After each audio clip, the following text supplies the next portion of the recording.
자, 다섯 번째 에피소드. 오늘 주로 이제 말씀해 주실 분은 이제 정세현 교수님입니다. 소개 부탁드릴게요. 예, 안녕하십니까. 프라임 칼리지 첨단공학부에서 산업공학 전공주임 교수를 맡고 있는 정세윤입니다. 오늘은 제조업이랑 그다음에 전체적인 공급 사슬 이런 얘기들을 좀 해볼 건데, 이 팬데믹 상황이 이런 제조업 공급 사슬에 어떠한 영향을 미치는지, 그리고 조금 논의해봤으면 좋겠다 싶은 주제는 우리나라 상황이랑 그게 이제 우리나라의 앞으로 제조업의 중요성 같은 거에 있어서 어떠한 영향을 미칠지, 이런 것에 대해서도 함께 논의를 해봤으면 좋겠습니다. 예, 소개말이 꽤 길었고요. 그 다음으로 네, 이제 이자명 선생님 나오셨습니다. 이자명 선생님 소개 부탁드릴게요. 네, 반갑습니다. 저는 한국방송통신대학교 교육학과 이자명 교수이고요. 오늘 공부하는 마음으로 왔습니다. 열심히 잘해봅시다. 네, 뭘 잘해야 될지 잘 모르겠는데요. 예, 저는 보건환경학과 뭐든지. 정영일입니다. 이자명 선생님은 오늘 사정상 오늘 개인 사정으로. 잠시 지금 늦으시는지 못 오시는지 모르겠고요. 일단 이렇게 기록을 남겨놓습니다. 예, 불참하셨다고. 자, 시작은 정세현 선생님 발제를 좀 하시고요. 그 다음에 저희끼리 이제 또 질문하고 그 다음에 같이 생각할 거리들 좀 나눠보는 걸로 하겠습니다. 발제 네. 화면 공유부터 해서 부탁드리겠습니다. 다섯 번째 에피소드네요, 벌써. 그리고 우리 팟캐스트 이름 에스프레소니까 이번 주 주전부리는 감염병 시대의 제조업의 제조업 중요성에 대해서 한번 말씀을 한번 드려보도록 하겠습니다. 일단은 가장 기본적으로 좀 이해를 하셨으면 좋겠다 싶은 거는, 이게 되게 많이 쓰는 표현인데, 공급사슬이라고 하는 거랑 가치사슬이라고 하는 요 두 가지 표현을 되게 많이 사용을 합니다. 근데 공급사슬은 영어로는 supply chain이고, 뒤에 말씀드리겠지만 가치사슬은 이제 밸류 체인이라고 부르는데, 이게 약간 비슷한 단어이면서도 미묘하게 뉘앙스 차이가 있으면서 서로 혼용되기도 하고 그렇거든요. 그래서 요거를 조금 이해를 먼저 해주셨으면 좋겠습니다. 그래서 공급사슬이라고 하는 거는 어떤 제품이나 서비스가 원재료부터 여기 여기 최종 소비자 단계까지 이렇게 전달되는 일련의 과정을 공급사슬이라고 부르는데, 그 다음에 여기 중간 단계에 공급사슬의 각 단계에 해당하는 거를 우리가 플레이어들이다, 이런 식으로 용어를 사용을 합니다. 이 공급사슬에는 크게 두 가지의 흐름이 존재합니다. 요 아래쪽에 보시는 것처럼 제품이나 서비스나 투입되는 자원 같은 것들은 이쪽 원재료부터 소비자 방향, 요거를 공급사슬에서는 상류에서 하류 방향이다, 이렇게 얘기하고요. 반대로 정보나 현금 같은 거는 이 소비자부터 원재료까지, 즉 하류에서 상류로 전달되는 이 두 가지 흐름이 있게 됩니다. 그래서 공급사슬 관리라고 하는 거는 여기 상류에서 하류로 가는 흐름과 하류에서 상류로 가는 이 흐름 두 개를 다 원활하게 돌아가게끔 만드는 것을 공급사슬을 관리한다라고 얘기하는 겁니다. 자, 그러면 요거랑 이제 비슷한 개념이 밸류 체인이라고 하는 건데, 밸류 체인은 여러분들 다 아시겠지만은 그 하버드 대학교 그 비즈니스 스쿨의 교수죠. 요 마이클 포터가 처음 얘기했는데, 요쪽 기업이 부가가치를 창출하기 위해 요구되는 활동들을 가치사슬이라고 불렀어요. 그러니까 부가가치가 누적되는 과정이라고 이해하시면 될 것 같아요. 그래서 이자명 선생님 이거 아셨어요? 처음 다들 들었습니다. 아시겠지만 이런 얘기 하지 마세요. 힘들어요. 그래요? 알겠어요. 어쨌든 그거는 중요한 얘기가, 그러니까 하고 싶은 얘기는 어쨌든 여기서 중요한 게, 여기 하고 싶은 얘기 요거예요. 오퍼레이션. 기업이 어쨌든 뭔가 돈을 벌거나 부가가치를 창출하려고 할 때 요 오퍼레이션 파트가 중요하게 들어간다라고 하는 건데, 지금 지켜보면은 거의 비슷하거든요. 가치사슬이랑 요 공급사슬 얘기가 거의 비슷한데, 그래서 요거에 대해서 지금 말대로 공유된 정의는 뭐냐면은, 원활하게 돌아가는 공급사슬, 이 공급사슬이 원활하게 돌아간다면 이게 가치사슬이다 라고 요즘은 합의된 정의처럼 얘기하고 있어요. 그러니까 원활하게 원재료나 서비스나 이런 자원들이 투입되고 프로세스 돼서 이게 도달돼야지만은 그래야 부가가치가 제대로 창출될 수 있다, 이런 식으로 이제 얘기를 합니다. 네. 이거는 이제 이론적인 얘기였고요. 그래서 요 얘기를 하고 싶은 겁니다. 이제 하고 싶은 얘기는 요 얘기를 하고 싶은 건데, 이 부가가치가 누적되는 단계를 이렇게 나눠보면은 지금 보실 때 여기 녹색, 요 녹색이 예전에 산업화 시대 때 그 부가가치가 만들어지는 단계라고 보시면 될 것 같아요. 그래서 기획이나 R&D나 제조하는 거나 마케팅이나 판매나 약간 하향 평준화된, 거의 비슷하게 하향 평준화된 부가가치가 나왔었는데 2000년대 들어가게 되면은 이때부터는 사람들이 이제 요구가 다양해진다 이런 얘기 하잖아요. 그러니까 어떤 제품을 만들지 기획을 잘하고 R&D하고 판매 잘하는 게 훨씬 더 중요하지 제조업의 부가가치는 완전히 떨어진 상황이라는 거죠. 근데 우리가 흔히 말하는 요 4차 산업혁명이나 뭐 이런 얘기가 되면 요 전체 부가가치가 상향 평준화 될 거다. 이런 식으로 이제 얘기를 많이 합니다. 그래서 요렇게 제조업에서 부가가치가 많이 발생할 것으로 예상이 되고 있고 그게 이제 디지털 기술로 가능하기 때문에 디지털 기술 같은 걸로 이게 가능하기 때문에 요 뒤에 이제 나올 얘기가 바로 오프쇼어링과 리쇼어링에 대한 얘기가 이제 나오는 거죠. 요 필기되는 거 잘 보이세요? 네. 네네. 이거 지금 장비 사셨죠? 장비빨입니다. 아니 필기가 부럽습니다, 장비. 장비빨 역시. 예. 아니 필기가 너무 스무스하게 잘 돼요. 근데 놀라운 사실은 제가 여태껏 했을 때보다 지금이 제일 잘 돼요. 아 그래요? 네, 희한하네요. 네네. 네, 네, 그래서 그러니까 이 제조업의 부가가치가 예전에 낮았기 때문에 사람들이 이거를 더 싼 국가로 보냈던 거죠. 그러니까 인건비가 높아진 선진국에서 할 필요가 없었다라고 생각을 한 거예요. 그래서 뭐 미국이나 뭐 일본이나 뭐 이런 나라들은 다 이걸 전부 다 해외로 보냈습니다. 해외 공장으로. 이걸 우리가 오프쇼어링이라고 하는 거예요. 근데 반대로 우리나라는 우리나라는 되게 애매한 상황이에요.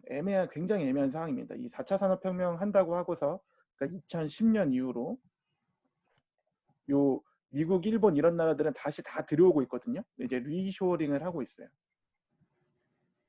근데 우리나라는 옵쇼링도 안 하고 리쇼어링도 안 하고 약간 이런 상황이에요. 그러니까 베트남 쪽 이런 쪽으로 공장들은 많이 보내고 있는데 다시 들어올 생각은 전혀 안 하고 있고요. 못 나가는 기업들은 약간 말 그대로 방법을 몰라서 뭐 이런 상황, 그냥 거의 그런 상황이에요. 네. 자, 그래서 결국에는 이 생산 시설을 본국에 둘 것이냐 아니면은 해외로 보낼 것이냐 요거에 대해서 오프쇼어링과 리쇼어링의 어떤 전쟁이 일어난다고 할 수 있는데 그래서 그냥 제가 쓴 논문 하나 캡처해서 갖고 왔어요. 이런 식이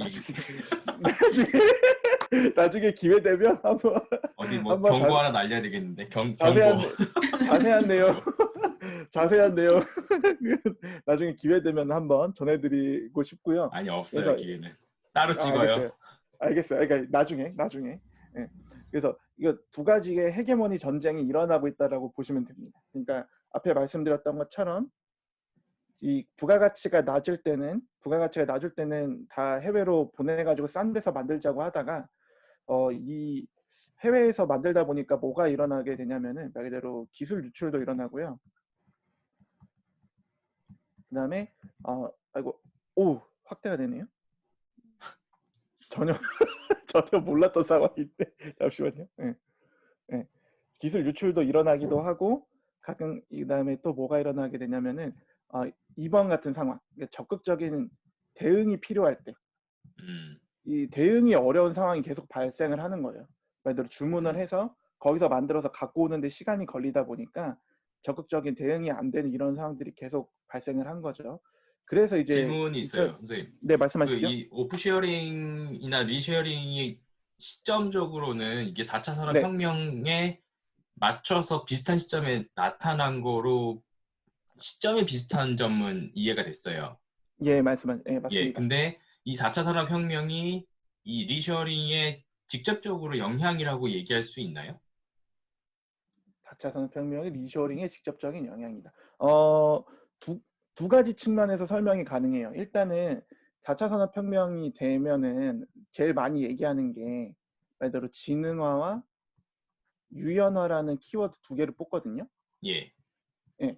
그렇기 때문에 이 제조업에서 부가가치가 낮았던 이유가 소비자의 요구에 적극적으로 대응을 못하기 때문에 부가가치가 낮았던 건데, 말대로 인공지능이나 빅데이터 이런 걸 이용해서 지능화되고 유연화된다고 하면 부가가치가 높아질 수 있다. 그러니까 그 4차 산업혁명 시대의 기술이 어떤 리쇼링에 기반이 된 것도 하나 맞고요. 또 하나는 말 그대로 여기 아까 말씀드리다가 이제 얘기가 중단된 부분인데, 적극적인 대응이 안 되다 보니까 뭐가 안 되냐면은 아이디어가 있으면은 요거를 시제품으로 만들어 볼 필요가 있는 거잖아요. 요 네. 과정이 안 되는 거예요.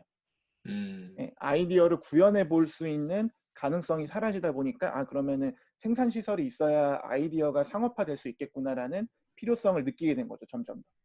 예. 그러니까 사실 예전에는 네, 뻘크업 해가지고 대규모로 대량 생산으로 해서 단가를 낮게 만들고 그 단가의 이제 최소화를 이제 추구했다 그러면 지금은 빠르게 시장 흐름을 읽어서 그걸 시제품 생산하고 시제품을 스몰 사이즈에서 배지별로 좀 이렇게 막 내보내는 그런 류의 빠른 어떤 대응이 중요해졌다 이렇게 얘기를 하는 걸로 정리해 볼 수 있을 것 같고요. 그 네, 와중에 맞습니다. 하나 더 얘기를 드리면 이게 네, 사실은 각 지역별로 어떤 국가나 어떤 이제 대륙이라 그러면 대륙별로 자기네들이 뭔가 잘하는 걸 더 잘하면 전체적으로는 효용이 높아진다 이런 하나의 가치들이 좀 팽배했었잖아요. 지난 네, 한 2, 30년 동안. 그게 이제 뭐 간단하게 얘기하면 신자유주의나 뭐 이런 얘기들로 우리가 그동안에는 익혀왔는데 이 얘기와 충돌되는 지점이 있는 것 같거든요. 어떻게 네, 보세요? 맞습니다. 예, 맞습니다. 아주 정확한 지적이시고요. 그러니까 그전에는 여기 아까 이런 개념인 거죠. 말씀하신 것처럼 요 제조업에서 부가가치가 떨어지니까 잘하는 데서 잘 만드는 게 중요하지라는 개념이었는데, 요거 이외에 요 효율성 이외에 다른 가치들이 부각되기 시작한 거인 거죠. 충격에 대한 대응이나 아이디어의 말대로 테스트 베드 같은 역할로서 이 제조업 생산시설의 중요성이 부각이 되다 보니까 그 흐름과는 반대적인 방향으로의 흐름이 나타나기 시작하는 거다, 이렇게 보시면 될 것 같습니다. 음, 어, 잠깐 이게 이 화면 다음에 또 설명이 더 있으신가요? 그 다음 장에 설명이?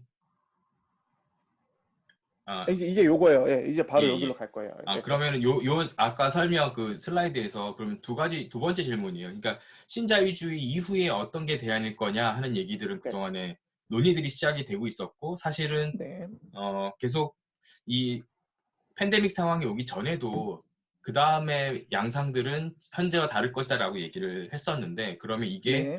신자유주의의 다음 스텝이냐 아니면 수정이냐 아니면 아예 다른 패러다임이냐 이 세 가지 갈래? 그러니까 수정 아니면 완전히 다른 패러다임 혹은 그 사이에 어떤 절충안 이렇게 이제 될 수 있을 텐데 그 네. 중에서 지금 여기서 담고 있는 리쉐어링은 새로운 패러다임에 가까운 건가요? 어, 저는 뭐 새로운 패러다임이라기보다는 오히려 수정에 가깝다고 생각을 해요. 네, 그러니까 요즘 어떤 얘기도 하고 있냐면은 그 말대로 산업혁명이 처음에 영국에서 시작될 때 영국이 제일 먼저 했던 게 방직과 방적이지 않습니까? 직물 네, 뽑아내는 거. 네, 근데 그게 항상 그 가장 인건비가 저렴한 나라들로 쭉 이전이 됐어요. 우리나라도 그래서 전쟁 이후에 그거 했었잖아요. 그러다가 지금은 뭐 필리핀, 방글라데시 이런 데까지 가 있는데, 돌고 돌아서 지금은 미국이 제일 싸요. 네. 미국이 가장 저렴한 비용을 들여서 만들 수 있는 국가예요, 아, 그래요? 현재는. 네. 왜 그러니까 그렇게 됐죠? 말 그대로 이런 이유 때문이에요. 미국은 2010년 이후에 말대로 3D 프린팅이니 그러니까 자기네 기술로서 그런 노동 비용의 고부가가치를 그걸로 커버해 버렸거든요. 그래서 지금 방직 아, 방적은 미국이 오히려 더 싸요.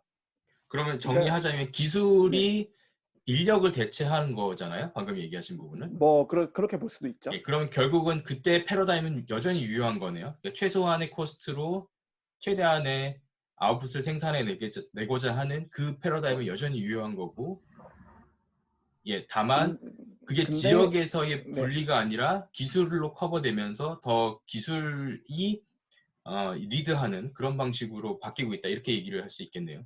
네, 그렇죠. 그리고 근데 여전히 제가 신자유주의가 작용된다라고 말씀을 드리는 거는 이게 어디까지나 이게 만들어낸 건 어딘가는 팔아야 되는 상황이지 않습니까? 네. 그러니까 그 패러다임은 유지가 된다는 거죠. 말씀하신 것처럼 선택이 그냥 단순히 인건비가 싼 데로 가는 게 아니라 기술이랑 여러 걸 다 따졌을 때 원가가 싼 곳을 찾아가다 보니까 오히려 선진국까지 다시 돌아가고 있는 상황인데 여전히 만든 것을 팔아야 된다라는 측면에서는 신자유주의의 전체적인 흐름으로는 뭐 같은 맥락으로 볼 수도 있다. 이렇게 말씀드릴 수 있을 것 같아요. 네. 그렇군요. 그러니까 이제 제가 보건 쪽을 다루면서 이 공부를 하는 건 이제 보건 측면에서 볼 때는 사실은 네. 이제 생명의 가치나 삶의 질이나 이런 거는 어떤 시장에서 선택할 수 있는 재화의 영역으로 보기가 참 어려운 부분들이 있거든요. 이게 시장화가 맞습니다. 안 되는 영역들이 있어요. 삶의 어떤 질, 맞습니다. 그다음에 생명, 뭐 1년 생명을 연장할 때 들어가는 비용, 이거를 어떻게 시장의 가치로 환산할 거냐, 이 고민들이 보건 쪽에선 있어요. 그리고 이제 그게 네. 정신적으로나 육체적으로 모두 건강한 상태의 1년이냐, 아니면 정신적으로나 육체적으로 뭔가 이렇게 손상된, 혹은 이제 기능이 완전치 않은 상태에서의 1년이냐, 이거를 이제 똑같은 가치로 볼 거냐, 이걸 어떤 식으로 서비스를 유지하고 공급하고 이거를 효율을 낼 거냐, 이 고민들이 있는데, 그때 이제 신자유주의의 컨셉에서는 잘 이해가 안 되는 부분들이 있거든요. 그래서 이제 시장과 정부에서의 역할을 구분하는 방식으로 저희 쪽에서는 그 논리 구조를 만들었어요. 그래서 정부가 할 일이다, 이건 시장화의 영역은 아니다, 이렇게 이제 얘기를 했는데, 그 다음에는 이게 시장화의 어떤 기본 메커니즘이 혹시 바뀌나, 이런 고민들, 그런 거는 예상이 되나, 이렇게 이제 생각을 했는데, 정세현 선생님 말씀하신 방금 미쉐어링의 경우에는 그렇진 않다고 얘기하신 거네요. 그렇죠. 네, 그렇죠. 그렇죠. 자, 넘어가도 될까요? 네, 뭐 이자명 선생님 혹시 뭐 해주실 말씀? 괜찮습니다. 전 너무 새로운 얘기라서 열심히 듣고 있어요, 선생님. 그냥 잘 알겠습니다. 듣고 무조건 있습니다. 던지시면 돼요. 여기서 대충 받아주실 거예요. 그런 거 없어요. 네. 그런 거 없어요. 그런 거 없어요. 저 그러면 정말 무식한 질문부터 먼저 하나 드려도 될까요? 아니, 어떤 질문이시든지. 네, 저는 그 부가가치라는 것부터 그 개념이 네. 예, 정확히 안 와닿아서 좀 설명해 주시고 가면 이해하는 데 도움이 될 것 같습니다. 부가가치는 말 그대로 비싸게 팔린다라는 뜻이에요. 그 이득을 내는 이윤에 대한 건가요? 아니면 그냥 비싸게 팔리는 것 자체에 대한 건가요? 결과적으로 누군가는 그 돈을 지불해야지만 가치라고 하는 게 만들어지는 거니까 말 그대로 음, 그냥 돌덩어리였던 거를 돌로 팔면은 100원인데 깎아서 예쁜 모양을 만들어서 팔면은 뭐 1,000원에 팔 수 있으면은 900원만큼의 부가가치를 내가 만든 거인 거죠. 예, 예, 예. 예, 그렇게 이해하시면 됩니다. 900원만큼의 부가가치를 만든다. 예, 이렇게 개념하는 예, 거네요. 예, 그렇게 네. 이해하시면 됩니다. 예, 예. 예, 알겠습니다. 네, 아주 훌륭한 질문이었어요. 진짜 그냥 넘어갈 뻔했는데, 아주 좋은 질문이었습니다. 네. 그래서 요 밑에 이제 나오는데 전염병 시대에 이게 리쇼어링이 왜 더 중요해지느냐, 요 두 가지 측면이에요. 두 가지 측면으로 이렇게 크게 나눠서 얘기할 수 있을 것 같은데, 일단은 제조 능력이 있어야지만 아까 말씀드렸던 것처럼 위기가 왔을 때 요 위기라고 표현했지만은 그냥 외부적인 충격으로 이해하셔도 될 것 같아요. 외부적 충격이 왔을 때 요거에 대응할 수 있는 어떤 여유 용량을 만들어 낸다라는 측면에서 이게 중요할 수 있을 것 같고요. 그다음에 사실 가장 중요한 거는 이거예요. 일자리 확보. 사실 요 부분입니다. 사실 이 내용 때문에 트럼프 대통령이 당선됐다라고도 얘기하는 거잖아요. 예전에 2016년의 대선에서. 그다음에 우리나라 같은 경우에도 아실지 모르겠지만은 이 1997년에 요 IMF 위기 왔을 때 요거 탈출해서 있었던 게 사실 조선업 때문이었거든요. 몰랐어요. 네. 왜냐하면 조선업은 다 발주가 해외잖아요. 해외에서 발주해서 파는 거니까 이게 말 그대로 달러를 외화 벌이의 요 가장 효과적인 방법이었어요. 그리고 조선업은 다 이 전체 여러 사람이 모여가지고 할 수 있는 거니까 일자리를 계속 유지하는데 굉장히 큰 역할을 한 부분이거든요. 그래서 제조업이 있다라고 하는 거는 기본적으로 일자리 확보하는 데 큰 기여한다라는 측면이 있는 거죠. 그래서 지금 서비스업 같은 경우에는 요즘 우리 우리 상황만 보더라도 서비스업 되게 어렵다라는 얘기 많이 하지 않습니까? 네. 근데 제조업 같은 경우는 물론 일감이 없어서 문제이지만은 일단 일감이 있고 난 다음부터는 안정적으로 일자리를 확보해서 유지하는 데는 굉장히 큰 도움이 된다라는 측면에서 사람들이 적극적으로 지금 리쇼어링을 하고 있고, 그다음에 아까 4차 산업혁명 얘기는 뭐 말씀드린 것 같고, 그다음에 요 기본소득 얘기 같은 경우에는 뭐 4차 산업혁명이랑 묶여서 계속 나오고 있는데, 계속 만들 수는 있는데 만드는 게 중요한 게 아니라 이제 말 그대로 소비를 끊임없이 해주는 게 또 중요하다라는 측면에서 어쨌든 만드는 거를 그러면은 이제 비용을 어떻게 들이는지와 관계없이 어쨌든 우리가 직접 만들어도 되지 않을까 이런 생각을 하고 있는 것 같고요. 그리고 그 여기에는 쓰기는 조금 그래서 약간 고민했었는데, 우리나라가 왜 제조업을 해야 될까라고 고민 하다가 결국에는 어디까지 이렇게 계속 가다가 어디까지 가냐면은, 이게 하나씩 지어봐서 이유들 하나씩 지어봤는데 못 지우는 이유가 뭐냐면은 우리나라가 여전히 휴전국이더라고요. 그래서 최악의 상황에는 군수물자를 만들어야 되는데, 군수물자를 만들려고 하면 생산시설이 있어야 되더라고요. 생각을 해보니까. 일본에서 다 수입해다가 전쟁할 수는 없잖아요. 물론 그 전에 전쟁은 끝나겠지만.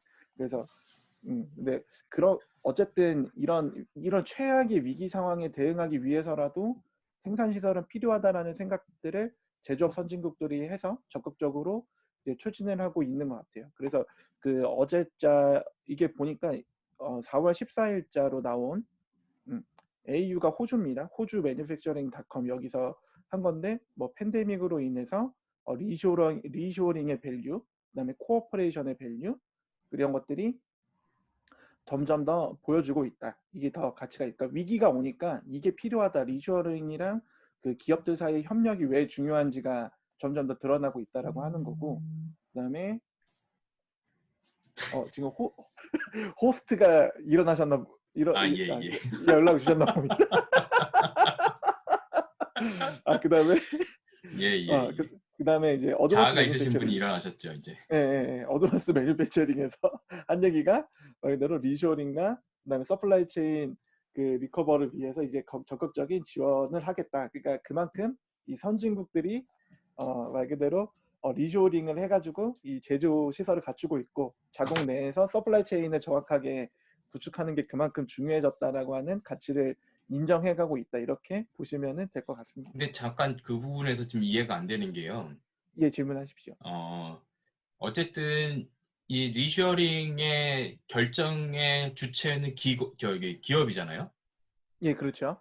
기업에서 생각할 때 리쇼링을 결정하고 혹은 오프쇼링을 결정하는 그런 구조일 텐데, 그 네. 기능적인 결정뿐만 아니라 방금 얘기하신 휴전이라든지 뭐 예를 들어서 다른 위기들, 국가적인 위기들이잖아요. 이거는 어떤 기업 네. 안에서의 위기를 벗어나는 국가적인 위기들인데, 이거에 대해서 기업들이 셈에 넣을까요? 즉 이제 무슨 말씀이냐면, 기본적으로 기업의 이윤이라고 하는 거는 들어가는 비용 대비 산출인데, 편익의 어떤 네네. 개념으로 우리가 볼 텐데, 그 안에 네. 이 위기를 하나의 코스트로 잡지 않으면 이게 이렇게 오프쉐어링 했던 걸 다시 리쉐어링으로 들어오기에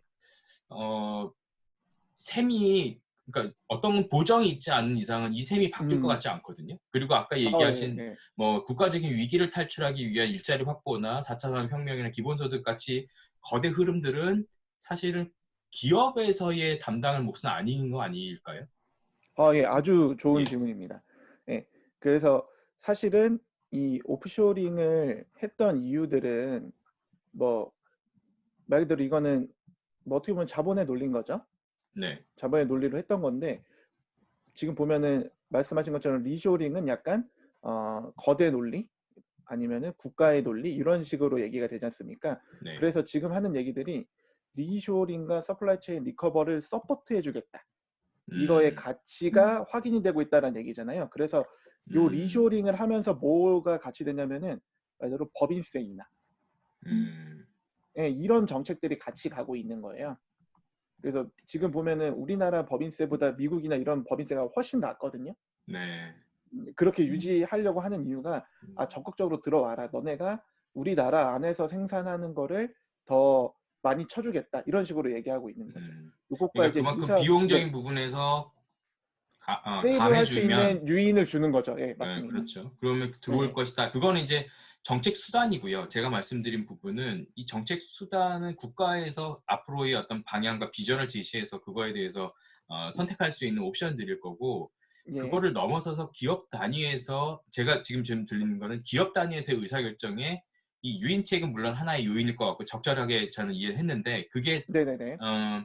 이런 위험에 해당하는 부분을 코스트로 잡는 그런 구조까지는 아닌 거죠. 아니 근데 제 생각엔 잡을 것 같은 게요. 네, 결국에는 요 외국으로 갔다 온다는 것 자체가, 그러니까 네, 외국에서 들여온다라고 하는 것 자체가 네, 일종의 여기에서 자체도 이제 리스크가 존재할 수 있는 거지 않습니까? 지금 네, 이번에 예를 들자면은 우리 뭐 불화수소 얘기도 있었고, 예, 예, 아니면은 뭐 이번에 코로나 사태 때문에 중국에서 원자재가 안 넘어와 가지고 자동차 그렇죠. 공장이 셧다운된 경우도 있었지 않습니까? 예. 근데 그 예, 그러니까 지점에서 방금 얘기 드린 그 부분이 사실은 국수주의로 볼 수 있는 부분들 분명 있잖아요. 국가 간의 어떤 예, 맞습니다. 고립주의나 지역 간의 어떤 갈등 상황에서 표출되는 서플라이 체인의 위기 상황인데 이게 이거를 가지고 의사결정을 기업에서 물론 할 수 있죠. 할 수 있는데 방금 얘기한 그런 리스크들은 굉장히 드물다고 생각했잖아요. 신자유주의의 컨셉 그랬었죠. 안에서는 예, 그랬었죠. 이거는 예. 거의 없는 일이고 서로가 역할을 나눠서 하면 서로 서로에게 좋다 이렇게 이제 얘기를 했는데 이게 지금 기본 가정이 앞서 말씀드린 흔들리고 예, 예, 예. 예, 약해지고 있는 부분이 아닌가라고 하는 것에 제가 질문이 계속 남는 거예요. 예, 맞습니다. 그 부분에 있어서 이제 과연 그렇게 해야 되나라고 하는 의문은 서로 가지고 있는 것 같아요. 그러니까 왜냐하면 신자유주의는 기본적으로 국가 간의 협력을 강화시켜서 자신들의 어떤 잘하는 부분들을 더 극대화시키고 서로가 신뢰관계가 있어야 기본적인 이 밸류 체인들이 유지가 될 텐데 맞습니다. 지금 상황에서는 일단 자기들이 급해진 상황에서는 다른 사람, 다른 국가 이렇게 이제 돌아볼 여유가 없이 그 음, 안에서 기본적으로 우선순위를 정한 거잖아요. 이건 위기 상황이다라고 그렇죠. 판정하고 그때 그렇죠. 이제 그렇죠. 다른 국가들의 기본적으로 신뢰관계들이 재정립되기 시작한 것 같고 그렇다면 이거는 신자유주의의 기본 맥락에서 다음번에 그러면 나올 수 있는 모델이 음, 음, 그냥 변형일 거냐, 계속 그 유지냐, 아니면 음, 음, 새로운 패러다임 안에서 이렇게 밸류 체인들을 다시 재정립하는 그런 구조일 거냐 하는 조금 더 근본적인 질문? 그런 게 이제 좀 생각이 음, 나요. 근데 제 생각, 이거 어디까지나 그냥 뭐 아직 식견이 부족한 저의 생각인데, 저의 관점에서 본다고 하면은 지금 이거는 어디까지나 미국과 중국의 패권 전쟁으로 설명이 되는 부분인 것 아, 같아요. 예, 예, 예. 어차피 예, 신자유주의라고 하는 건 미국이 주도했던 세계 질서인데 지금 중국이 너무 커지니까 중국한테 모든 거를 맡기지 말자라는 주의로 가고 있는 것 같고 그게 사실 이번 충격으로 인해서 더 부과가 된 거 아닌가 이런 생각을 함께 해봅니다.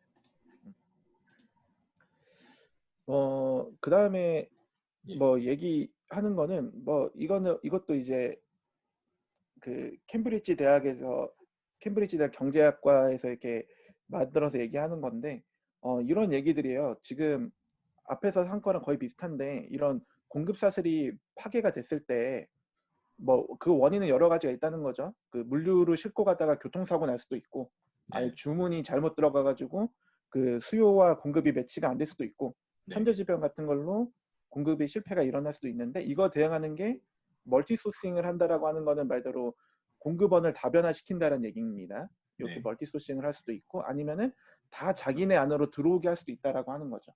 네, 네, 근데 지금은 그동안은 다 멀티 소싱을 위주로 갔었는데 요즘은 이쪽으로 다 자기 거 안으로 들어오려고 하고 있다라고 어, 패러다임이 많이 바뀐 것 같아요. 근데 이게 실제로 그런 게 제가 학부생 때 수업을 들었을 때도 뭐 질문에 그런 게 있었어요. 삼성전자의 경쟁력을 써라. 음.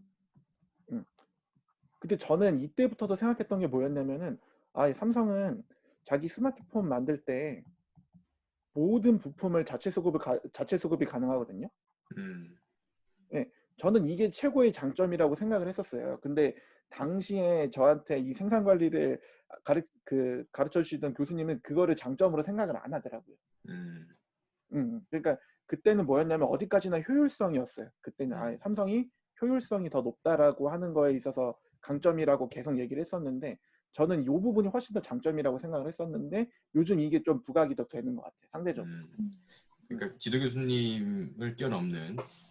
지도 교수님은 아니었고 어쨌든 예, 그 수업에서 담당했던 수업 수업에서 교수님을 뛰어넘는, 예, 학부 때 뭐 이미, 예, 그렇다고 하자고요. 그런 얘기고요. 예. 네, 근데 어쨌든 이제 그래서 제가 계속 이 부분에서 선생님의 논리를 따라가면서도 들은 남는 문제들은 네네네. 여전히 그 효율성 측면에서 의사결정들을 이룬다라고 가정하면 네. 효율성이 그냥 가장 좋은 미덕이다. 왜냐하면 다른 미덕도 있을 수 있잖아요. 저희가 네, 맞습니다. 방금 얘기 드린 대로 우리나라에서 가깝게 생산할 수 있는 곳에 다 부품 생산을 하고 그 원자재를 통해서 우리가 만든다. 이거는 효율성과는 좀 다른 논리 구조예요. 맞죠? 그렇죠. 네, 네, 근데 맞습니다. 선생님이 얘기하셨을 때 그 장점이라고 얘기한 거는 이유가 뭘까요? 효율성이라고 하는 거 좀 다른데. 저는 이거는 어디까지나 네. 그리고 여기서 이게 조금 애매하면서도 고려가 조금 필요한 부분이 이건 약간 보건학이랑 만날 수 있는 부분일 것 같기도 한 게요. 예를 들어 그 메이저 제약 회사들이라고 하는 곳들이 있지 않습니까? 네. 근데 사실 그 약품이라고 하는 거는 화학 성분의 결합이잖아요. 네. 그렇기 때문에 양산하는 데 문제에 있어서는 사실 큰 문제가 없는데 네. 양산 전 단계까지가 힘든 거죠, 사실. 개발이라고 보통 얘기하죠. 그러니까 그 단계가 어려운 단계지 않습니까? 네. 근데 이런 특히 하이엔드 산업에서 이제 그런 경향이 많이 나타나는 게 핵심적인 부품들은 다 있잖아요. 예를 들자면 컴퓨터라고 하면 CPU, 아니면 램이라든지 이런 게 우리가 기대하는 성능이 낼 정도의 품질을 가지고 있는 기업이 소수라는 거죠. 네, 근데 삼성 같은 경우에는 그런 핵심적인 부품들을 다 자기네가 일정한 글로벌 스탠다드에 맞는 수준으로 자체 생산할 수 있는 역량을 가지고 있다. 그것 자체가 리스크가 현저하게 줄어든 상황이라는 거죠. 거기에 투자를 한다라는 거죠. 효율성이 아니라 더 싸게 갖고 오는 측면이 아니라 글로벌 스탠다드에 맞는 제품을 자체 생산한다. 네, 여기에 훨씬 더 많은 비중을 두고 있다라고 보는 게 중요한 것 같아요. 이제 그게 안 됐어서 불화소소가 조금 힘들었던 건데 뭐 그것도 이제 어느 정도 대응되고 있다라고 보는 거니까. 네. 네, 어쨌든 그래서 하고 싶었던 얘기가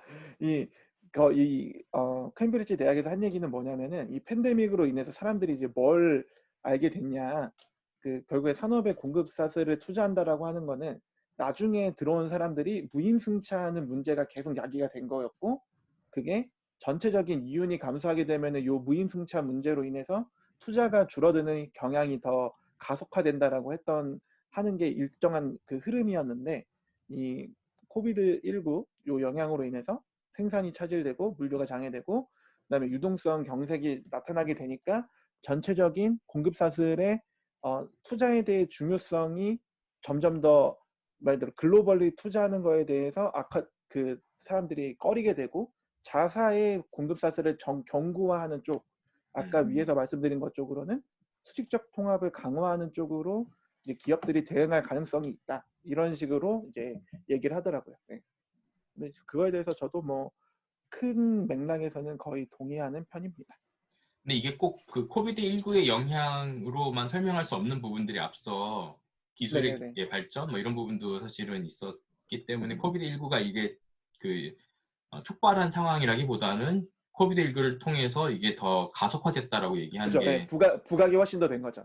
좋을 것 같고요. 그리고 그 네네. 의미에서 제가 고민하고 있는 지점은 미래의 인구 구조를 볼 때는 생산 가능 인구가 감소하고 그다음에 네. 이제 수요가 사실은 지금 현재의 수요를 유지할 수 있을까 하는 고민이 분명히 있고, 그리고 네. 그러면서 수요가 감소되고 노동 공급이 제한되기 시작하면 가계에서의 역할이 축소되기 시작할 거거든요. 그래서 그 맞물리는 지금 이제 서플라이 측면에서 주로 얘기를 했는데 사실 반대쪽 측면, 가계 측면에서 보면 이 구조가 과연 가계에도 영향을 줄 것 같고요. 방금 얘기하신 기술이 노동을 대체하는 그런 구조로 얘기를 쭉 하셨기 때문에 그렇다면 네네네.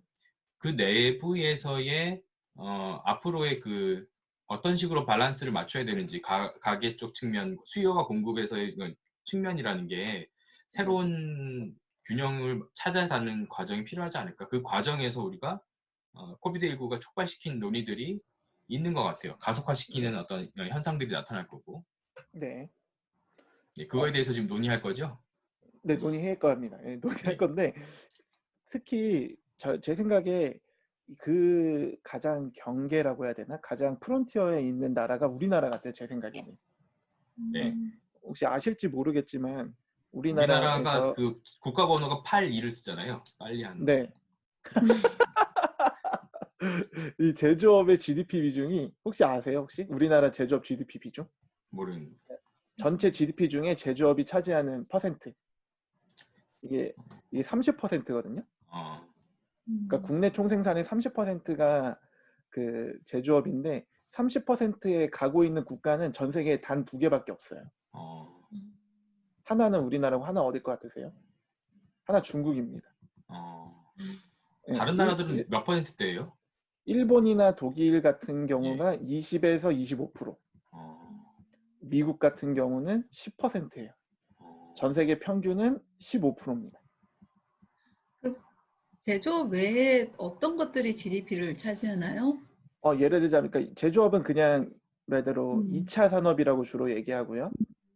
뭐 농업이나 서비스업. 서비스업이 대표적인 이제 3차 산업이잖아요. 네. 서비스업의 전 세계 평균은 한 75%쯤 돼요. 근데 우리나라는 서비스업 비중이 55% 정도밖에 안 됩니다. 그러니까 우리나라는 진짜 GDP 비중이 GDP에서 제조업 비중이 되게 높은 편이거든요. 엄청나게 높은 편이고 엄청나게 많은 사람이 제조업에 지금 종사를 하고 있는 상황이기 때문에 지금 이런 이슈에 있어서 가장 크게 영향을 받을 수밖에 없는 상황인 것 같아요. 그리고 혹시 아시는지 모르겠지만 저쪽 시흥이랑 안산 쪽에 시화공단, 반월공단 이런 얘기 하잖아요. 이게 전 세계 최대 규모의 제조업 공단이에요. 거기가 10만, 20만 요 정도 규모거든요. 그런 데가 없어요. 전 세계 어디에도 없습니다. 그러니까 그 정도로 우리나라가 제조업의 의존도가 엄청나게 높은데, 근데 그런 면에서 보면은 앞으로의 패러다임 변화에 과연 잘 대응할 수 있을까?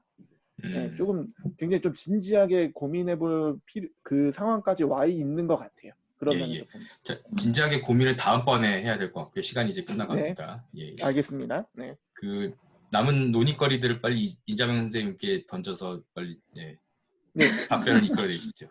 저는 이자명 선생님께서 혹시 요런 얘기들, 그 교육에 있어서 특히 우리가 지금 이제 이런 방식으로 교육도 하고 그 상담 같은 것도 이제 이런 식으로 될 것 같은데, 우리나라에서 이제 그래도 요 부분 미래 먹거리 그리고 이제 공유 경제 이런 부분에서 뭐 사람들의 심리나 아니면은 그 교육 부분에서 이런 걸 우리가 어떻게 새로운 경쟁력으로 마련할 수 있을 것 같으신지 한번 좀 고견을 좀 듣고 싶습니다. 생각할 시간을 드리면서 제가 한마디 더 추가하면, 지금은 네네. 기술 중심으로 얘기를 쭉 하셨는데 여기서 이제 우리가 그냥 늘 약간 이제 관성적으로 쓰는 단어가 인간 소외인 것 같아요. 여기에 이제 사실은 인간을 중심으로 모든 세팅이 되어 있는 게 아니라 기술, 그 다음에 효율, 그 다음에 이익, 이런 류의 어떤 논리들을 기반으로 하고 있고, 그 밑에 이제 사실 하나의 부품 내지는 뭐 어떤 대상이 객체화되는 그런 과정에서 그만하시고요. 대상이 객체화되는 그런 과정에서 인간이 존재하고, 그러다 보니까 인간이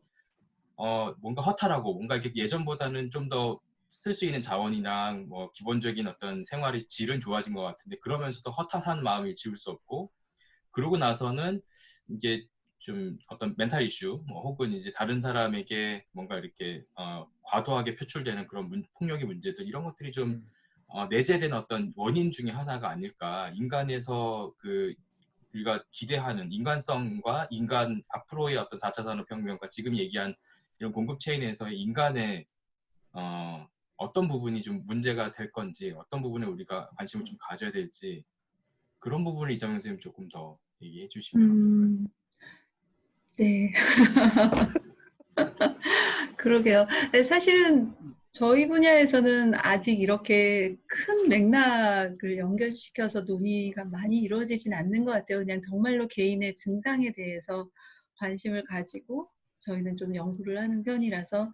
근데 요 근래 들어서 이제 아마 다음번 저희 정신건강 관련해서 얘기가 좀 될 것 같기는 한데 이제 요 근래 이제 개인이 경험하는 어떤 이제 고독감이라든가 소외감에 대한 논의들은 요즘 시작이 되고 있어요. 그리고 그게 증상으로서 나타날 때 이제 최근에 불안과 관련한 장애들이 많이 일어난다 이렇게 이제 해석은 하거든요. 그래서 그거를 그런데 이렇게 거대한 어떤 세상의 흐름과 연결시키는 거는 한번 저희 좀 같이 고민을 해봐야 될 것 같고요. 오히려 교육 측면에서는 이 부분이 저희 세대는 아니고 요즘 세대들의 진로 교육을 할 때 상당히 많이 강조하는 주제기는 해요. 이런 이제 최근의 변화 안에서 어떻게 이제 나를 이제 진로 적응을 시킬 것인가, 그러니까 적절한 진로 선택을 하고 이제 뭐 취업 지원을 할 것인가 이런 이제 논의들은 있습니다. 그래서 그런 부분들이 좀 관련이 있지 않을까 생각은 드네요. 네. 그래서 여기에서 그래서 제가 지난번에 한번 이자명 교수님께 말씀드렸던 게 정영희 교수님이 진짜 포인트를 잘 잡아주신 게 결국에는 인간이 소외되는 거니까 사람이랑 뭐 로봇이라고 표현하기도 하고 뭐 머신이라고 표현하기도 하는데 이들 사이에 뭐 코퍼레이션 또는 뭐 이들 사이에 뭐 인터페이스 뭐 이런 식으로도 많은 연구 주제나 뭐 논의가 되고 있거든요.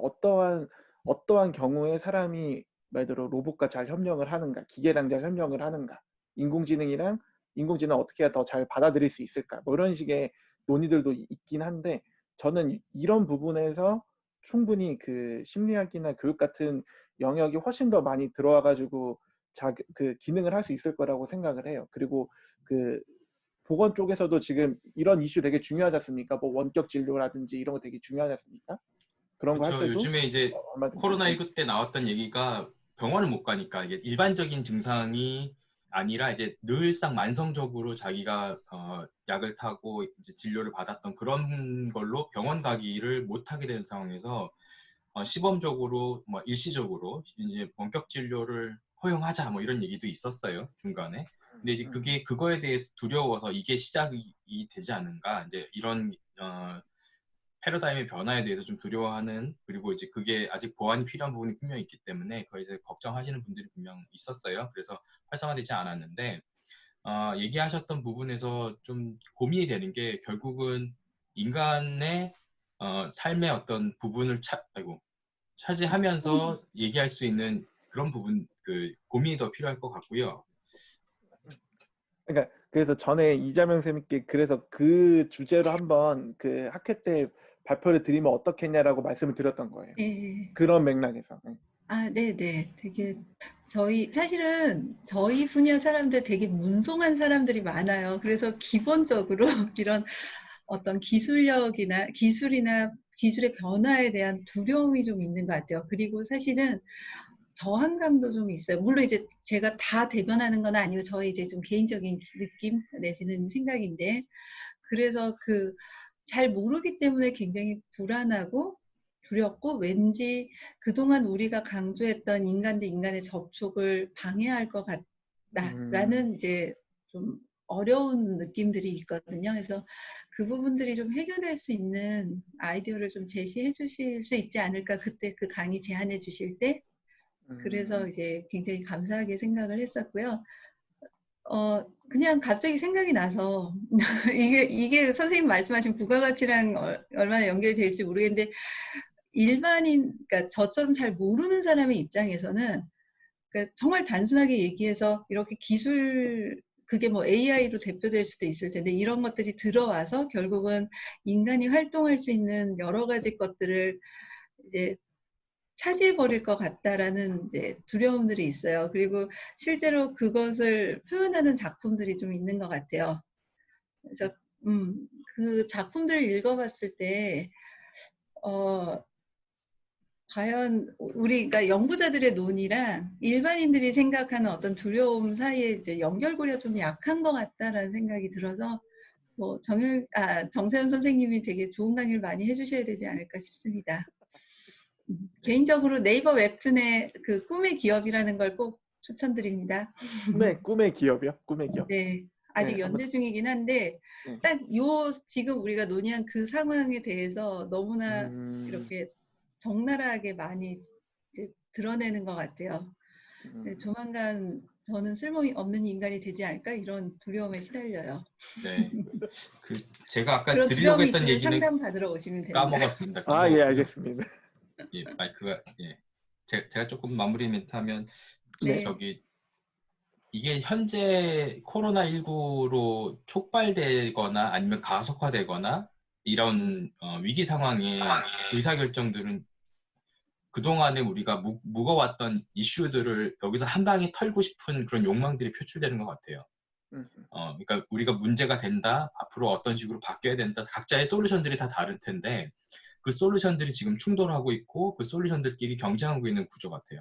그래서 이 위기를 내 방식대로 해야 해결할 수 있다. 혹은 내가 더 앞으로 좋은 결과를 낳을 수 있는 솔루션을 갖고 있다. 이런 서로의 문제에 대해서 판단도 다르고 그다음에 그거에 대한 해결책도 다 각자 다르게 제시하고 있는 상황 같습니다. 그게 이제 위기를 극복할 때 뭐가 선택해야 되는지 고민하는 지점이고 그래서 우리가 이런 뭐 간단한 토론회 내지는 의견을 교류하는 것 같고요.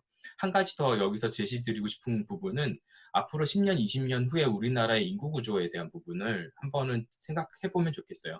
지금 인구 구조가 이제 마무리 멘트를 해야 되는 상황인데 그냥 화두로 하나만 던지면 현재 인구가 14% 이상이 노인이에요. 그리고 앞으로 8년 후에 2026년이 되면 6년이군요. 6년 후에 2026년이 되면 전체 인구의 20% 이상이 노인이에요. 초고령 고령화 사회거든요. 사회. 네, 그래서 20% 이상이 노인이고 그러면 아까 말씀하셨던 서플라이 체인뿐만 아니라 사회 구조에서도 그 부분이 새롭게 부각돼야 되는 이슈이고요. 다른 어느 나라보다 우리나라가 빨라요. 이 고령 속도가. 근데 이게 사실은 한순간에 들어오는 이슈가 아니라 몇 년에 걸쳐서 들어오는 이슈다 보니까 우리가 체감하기는 참 어려운 것 같고요. 그래서 그냥 숟가락 하나 얹자면 코로나19로 많은 피해를 봤던 사람들이 고령층이고 그리고 그 사람들이 경제적인 활력이나 경제적으로 어떤 기여하는 부분들이나 소비자 입장으로 또 역할을 하거나 이런 부분들이 다 지금 바뀌고 있는 상황이니까 코로나19의 대비책 중에 하나는 미래의 상황들을 가정해서 한번 논의해보자 하는 것도 좀 제안드리고 싶습니다. 여기까지 마무리하면 될까요? 마무리 코멘트 네. 정세현 선생님 하고 마무리하겠습니다. 예. 제일 가장 정확하게 말씀해 주셨어요. 사실은 이 모든 것의 시작은 사실 다 인구 문제거든요. 기본적으로.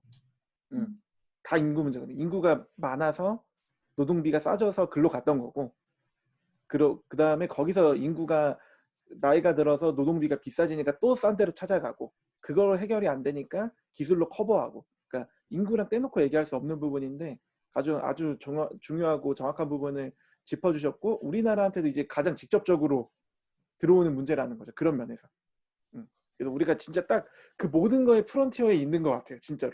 우리나라가. 그래서 많이 고민이 필요한 상황인 것 같습니다. 예, 여기까지 고민을 나누겠습니다. 자, 수고하셨습니다. 네, 감사합니다. 네.